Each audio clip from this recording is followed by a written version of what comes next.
We're in the city of Kayseri, and we're at the Kayseri Archeology Museum. And what's going to be in here to find, we do not exactly know, but we anticipate there are some ancient stone pieces in here, because at least that's my weakness, are stone pieces. So let's go take a look.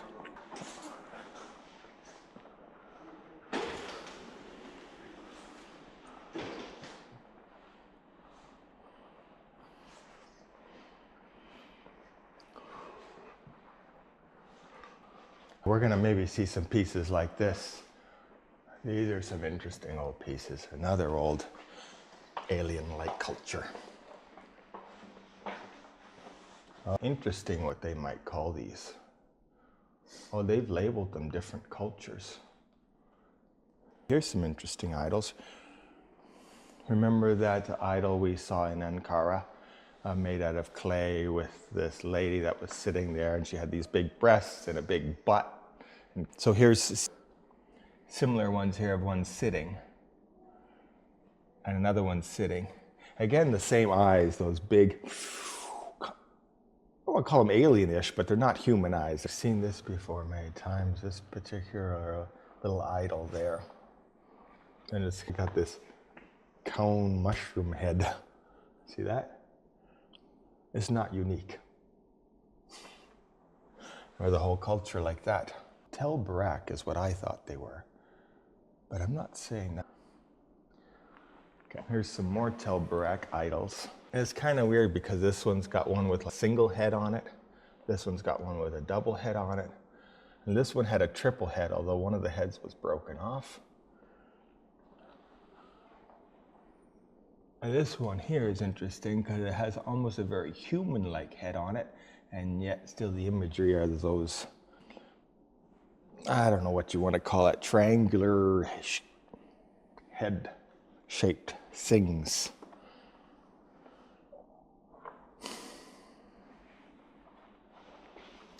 Triangular, very crude, rough carved. I've seen them in more beautifully carved, but it could be weathering. They were probably all carved well originally. They just have so much sediment that's stuck to it over the years. How old must it be when rock has attached itself to it, become part of it, to be even more rock? This one's got rock attached to it. They couldn't even scrape it off or clean it off. Not that you really want artifacts 100% clean. Sometimes it's good to leave the original dirt and stuff on it to show, hey, look, this really is an old piece that came out of the ground. You don't really want to scrape off all that patina that has encrusted on it over the years.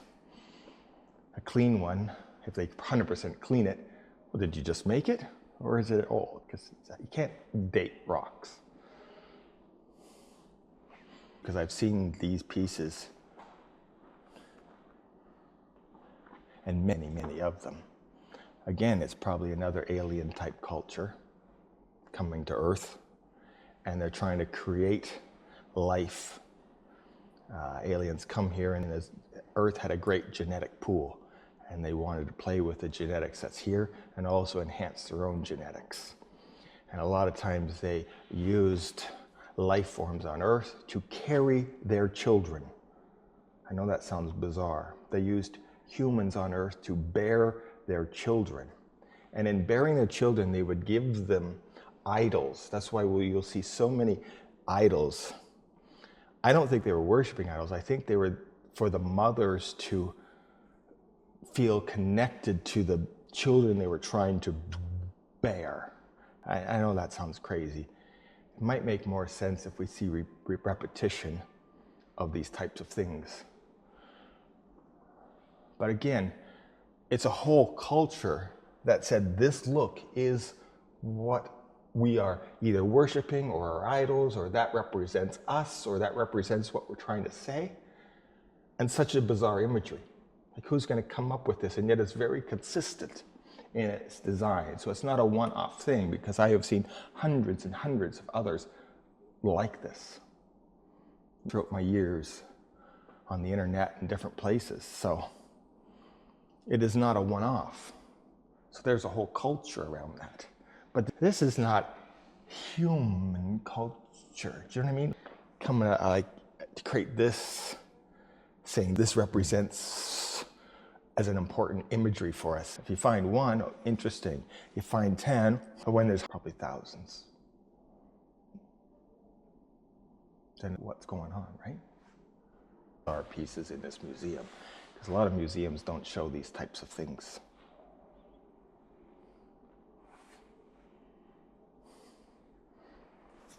That one had 3 heads, but one was broken off. That one's a double head, a single.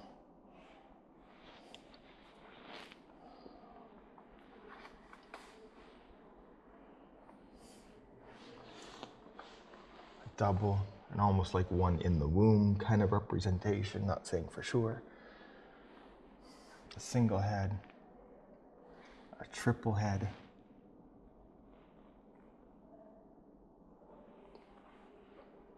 Very interesting. The idea that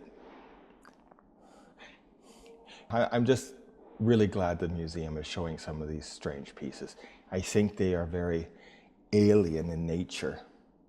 I leave everything open. When you look at history, there's a lot of strange things. The more deeper you dive in, the more strange objects you find. And like I said, if you only see one of something, you can dismiss it. You see a few, you go, scratch your head. But when you see many, knowing there was a whole culture around that, starts to scratch your head. A bunch of pieces made out of bone, probably. Tools of bone, yep, bone.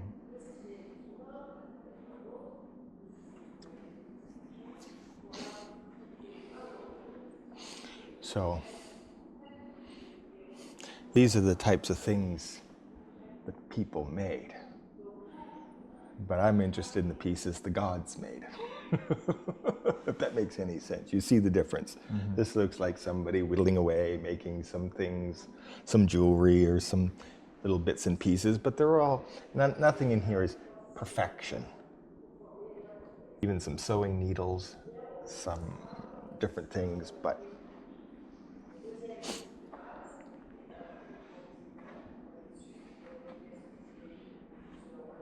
that's a spectacular jug. With pouring through the nozzle.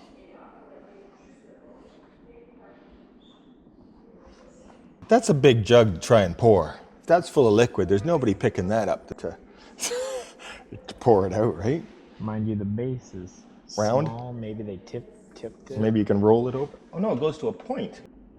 That's even more strange, right?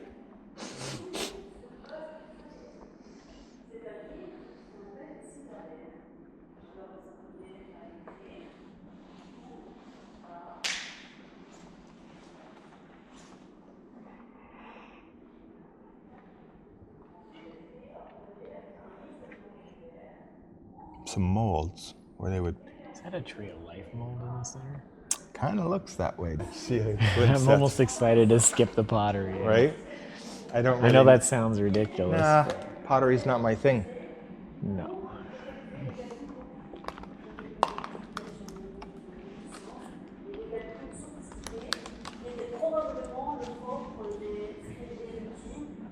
Those are kind of cool.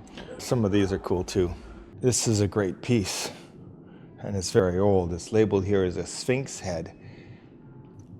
Remember when we saw the two sphinxes flagging at either side of the entrance there at Hattusa? Mm-hmm. That's the same head face. Do you recognize the shape of it? Mm-hmm. A little bit of deeper sockets in the eyes. It's a magnificently old piece. Although rough. It's aged a lot. Late Hittite period. It is a newer, of the most ancient pieces, it's on the newer side of that, but it's still very old.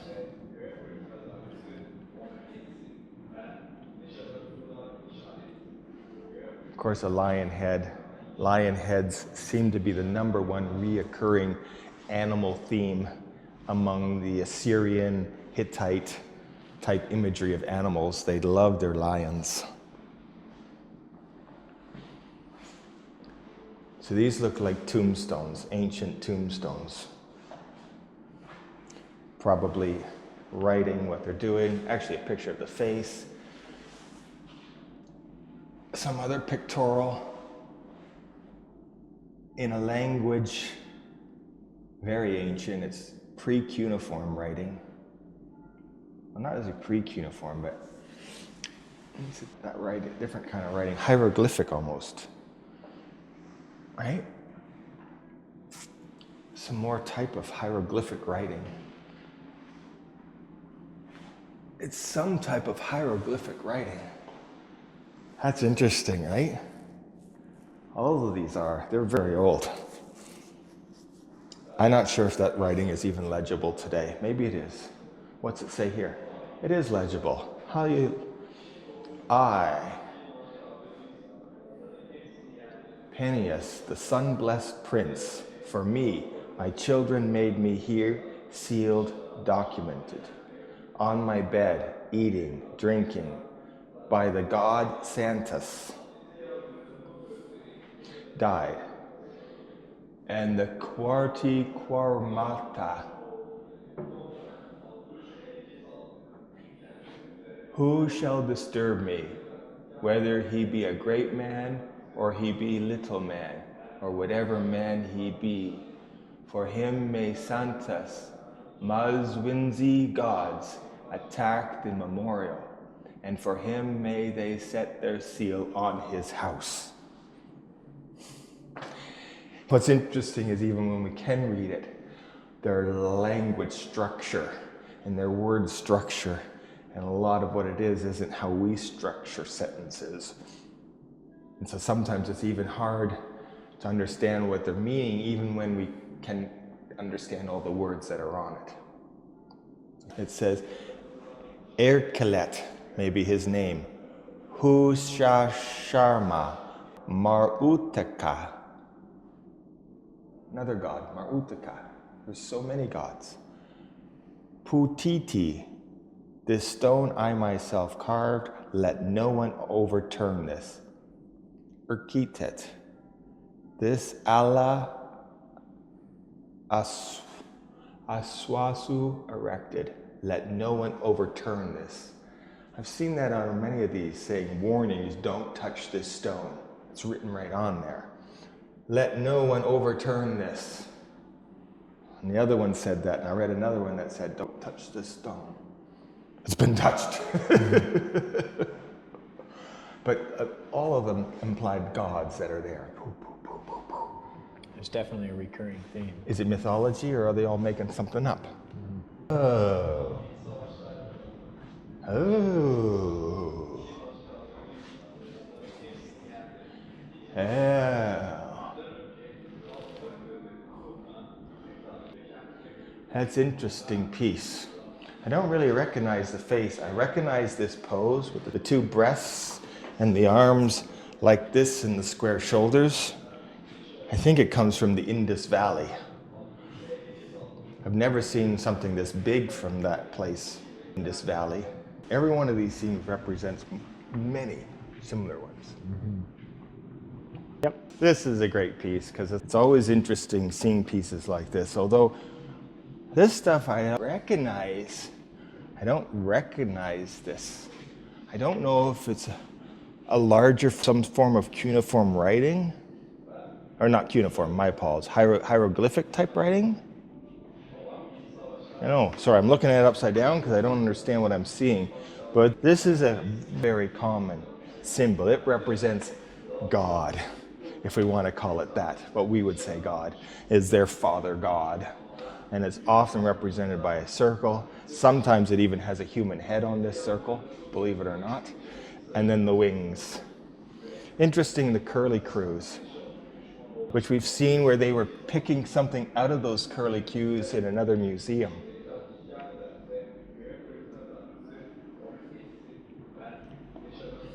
Don't know. But that's a great stone piece, and it's very old.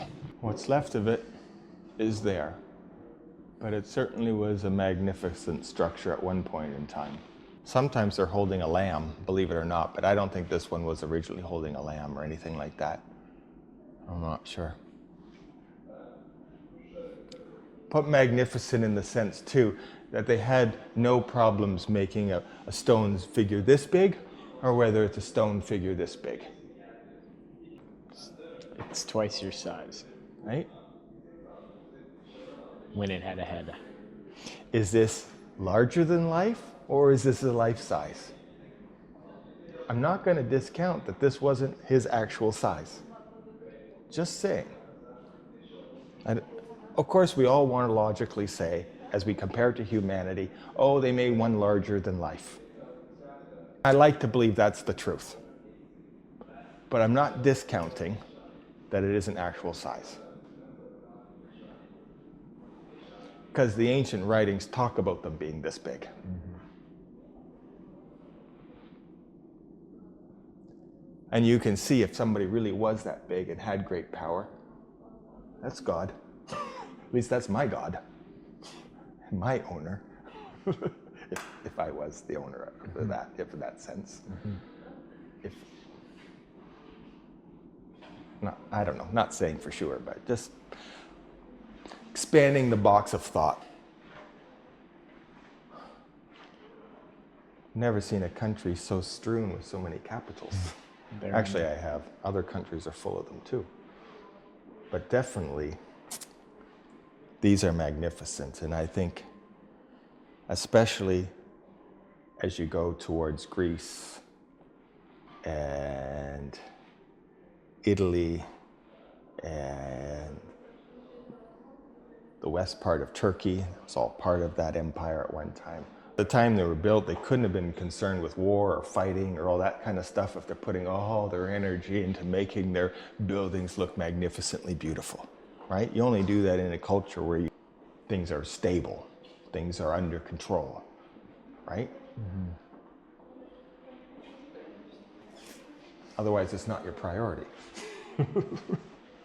The Hellenistic period, they label most of the fine marble people stuff from around Greece area as Hellenistic period.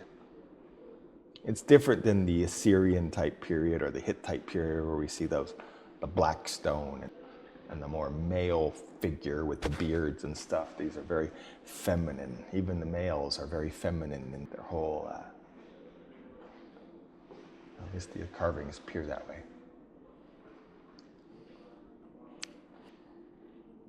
These are interesting. I recognize that recumbent bull that sits on the ground. It comes from a very early time before they started doing a lot of wars and fighting, where all your imagery is about fighting that king, and here's the battle pictures, and here's all this. Before all that happened, most of the stuff was just the purity of animals and things that were what they carved. It didn't have anything to do with wars or fighting. And this particular cow comes from a very early period. And it is made of stone too. It almost looks like pottery, but it's made of andesite. That's a great piece. A little bit crudely done, I will say, but still magnificent.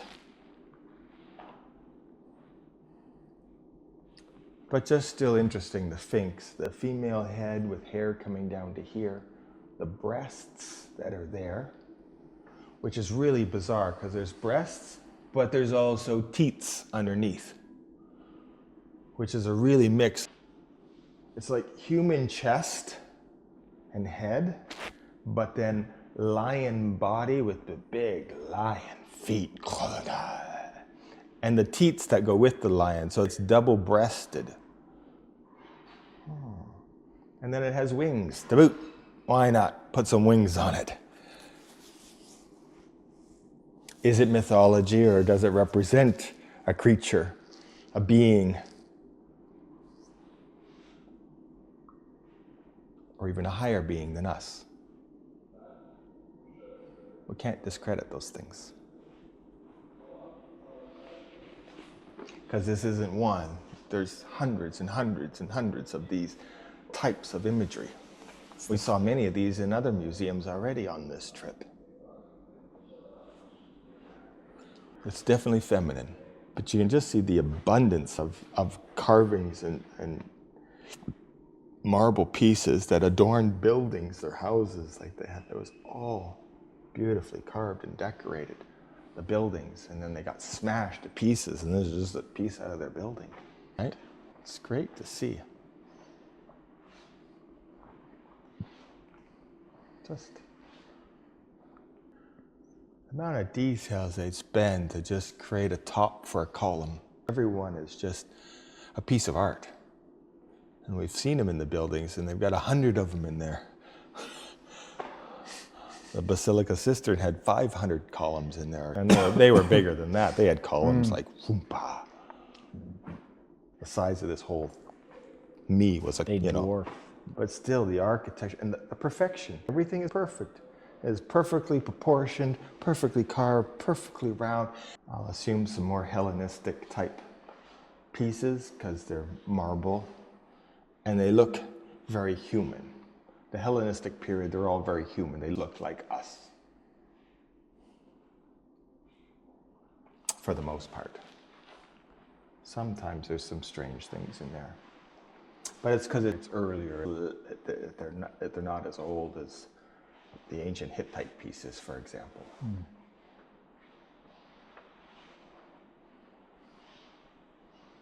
We constantly see this repeated, like a male, only because the genitals are there, but we see the long hair draping down in almost such a feminine pose. And why naked? I can only assume that's how they lived, was naked. I don't know, maybe I'm wrong. Maybe they had clothing they clothed this with, so it looked really real, but I find it hard to believe you'd carve something so beautiful out of clothes and then, or stone, and then put some clothing on it. All right, another one, naked. Sometimes there's a bit of a scarf or loose fabric that flows around them.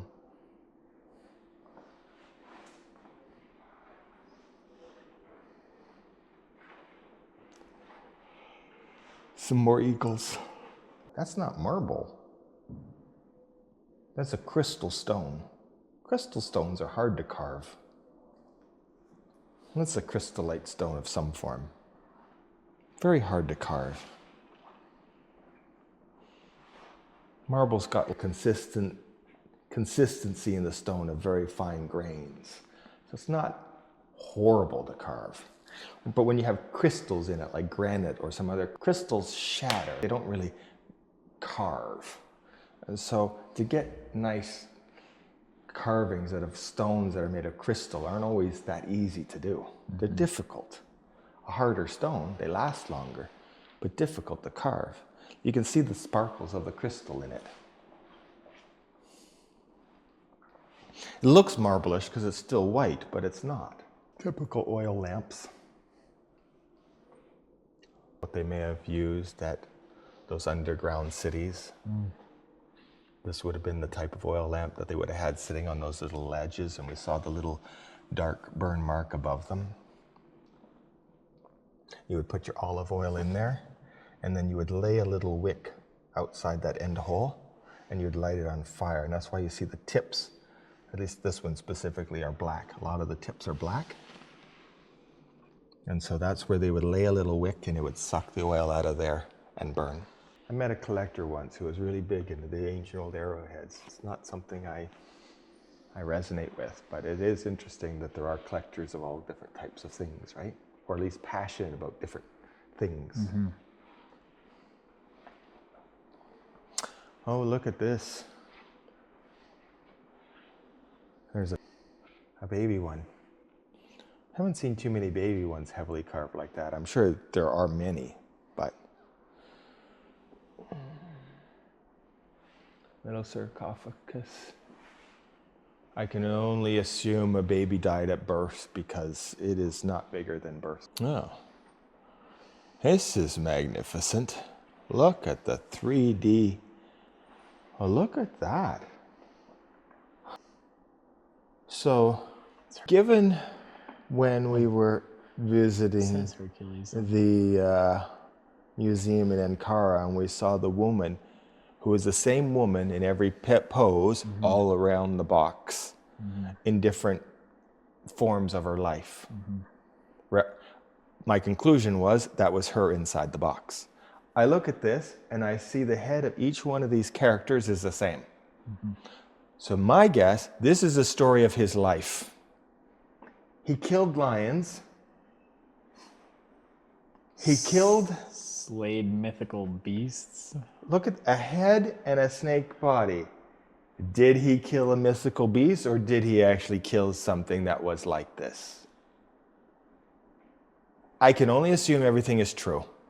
I'm going with that assumption first, rather than how we've been conditioned in humanity to assume everything mythological unless proven otherwise. Why not say everything is real until proven otherwise? Really, it's just looking at the same thing from a different perspective. But it does start to make you think.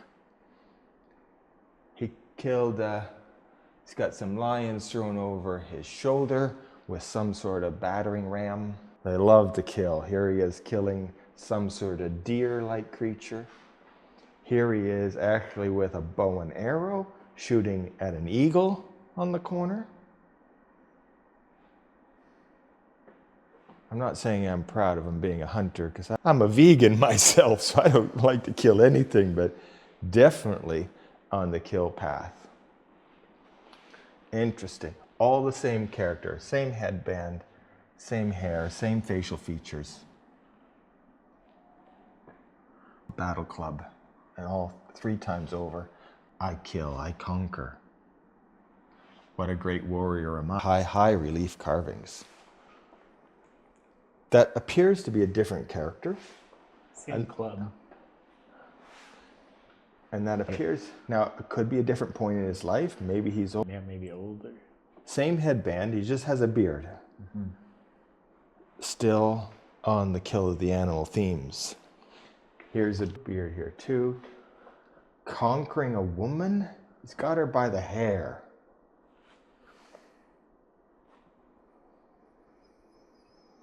Very battle-oriented.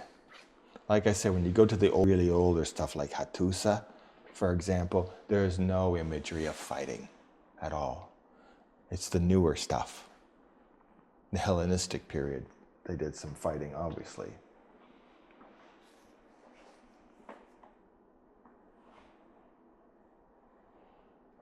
Maybe got his wife that way, or maybe not, but it certainly does not look like a friendly pose.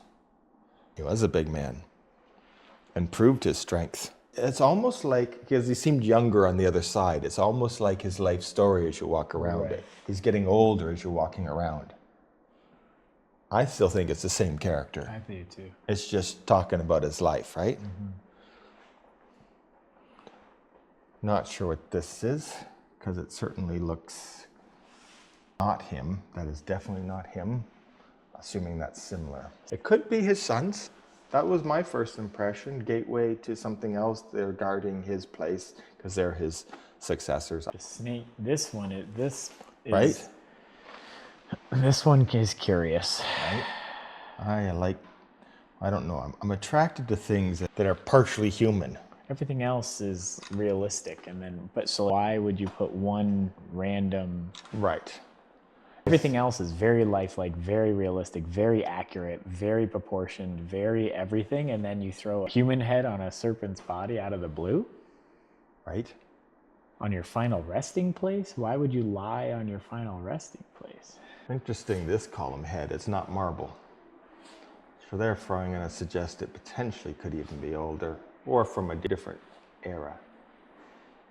I mean, different part of the world. Typically a lot of bronze stuff is newer. Not that the ancients didn't make items out of bronze, but when they found an old bronze item, they could remelt the bronze. You can't, once you find an old rock, it's still an old rock, you can't change it, it's just no. But when they found bronze, gold, silver, it was like hitting the gold mine, no pun intended, and they could melt that down and turn it into other things. A lot of it was turned into coins, a lot of it was repurposed into other objects. But they didn't really mine it and create the bronze. They found the bronze in the dirt from the ancients who had made bronze. or gold or silver. So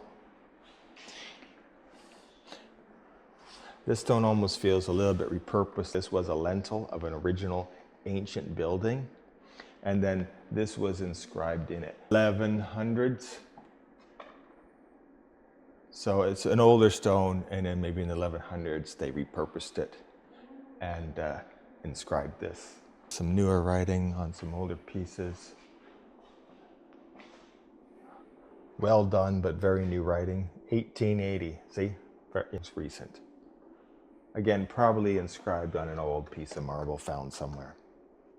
You can see that it had some older designs on it at one time.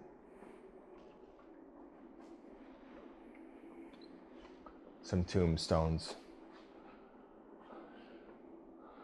Again, most likely old pieces of marble that then they reshaped a little to turn into their tombstones. I'm not saying they didn't cut it fresh out of the ground, but there was so many broken pieces.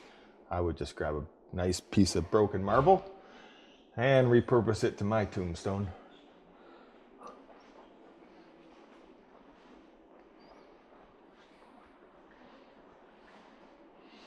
And they did that lots. A whole bunch of these that have been turned into tombs. Well, this was a great museum. There are a number of pieces in here that are definitely worth taking a look at.